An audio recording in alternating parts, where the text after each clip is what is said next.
So, what I want to look at tonight for my first article is an article titled The Strategic Bombing Debate, the Second World War in Vietnam. And so, what this article does is it goes back and kind of rehashes a lot of the information or numbers and the way the bombing campaign was executed in World War II. And then it kind of juxtaposes that against Vietnam and how the bombing campaign went there. Um, Basically, the article ends up basically it says to conclude then the bombing of North Vietnam throughout most of that unfortunate conflict was not a real test of the effectiveness of strategic aerial bombing. And part of what drew him to this conclusion was that, especially in Vietnam, and I think a lot of us have probably heard this in our studies, it was political.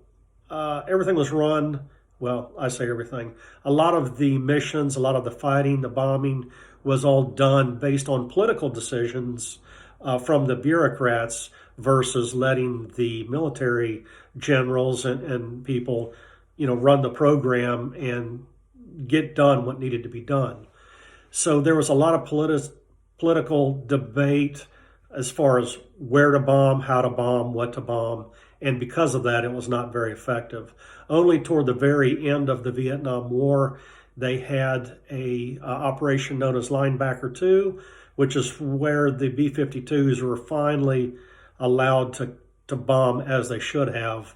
And it did have an effect for that short period of time. But overall, not a really good strategic bombing campaign, especially when you compare it to World War II. The second article that I have that I looked at was The Strategic Bombing of Germany in World War II, Costs and Accomplishments by Kenneth Werrell. This article goes into a lot of the costs, not only monetary costs, but also the costs in men and materiel.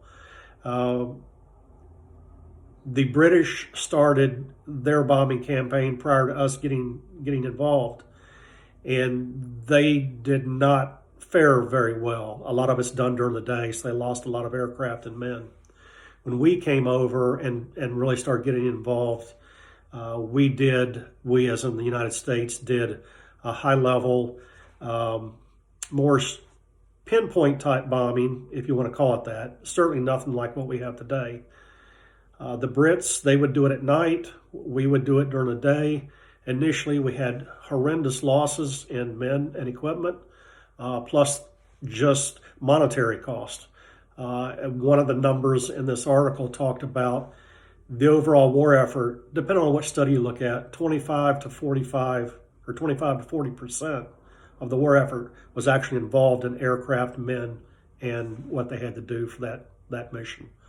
Overall, it was effective, but maybe not quite to the extent that they wanted. For my third article, this is another one. It's called Speaking from Ground Zero, the Bombing of North Korea in 1950. And this took place, fairly soon after the World War II. And it's from the Korean perspective. And it's a tough read in that you get to see and feel, in a sense, what the civilians felt while they were being bombed in the Korean War.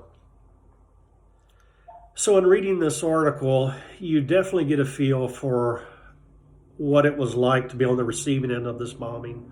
The Korean War was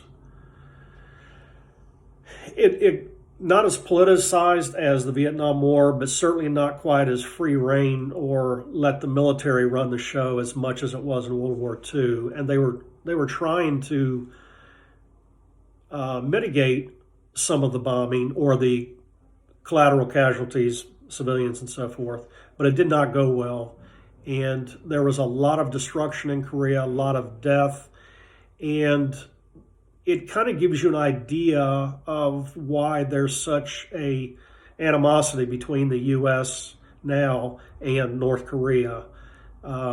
because all this bombing was directed toward North Korea.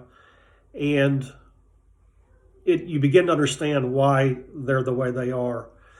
But it was a very good article.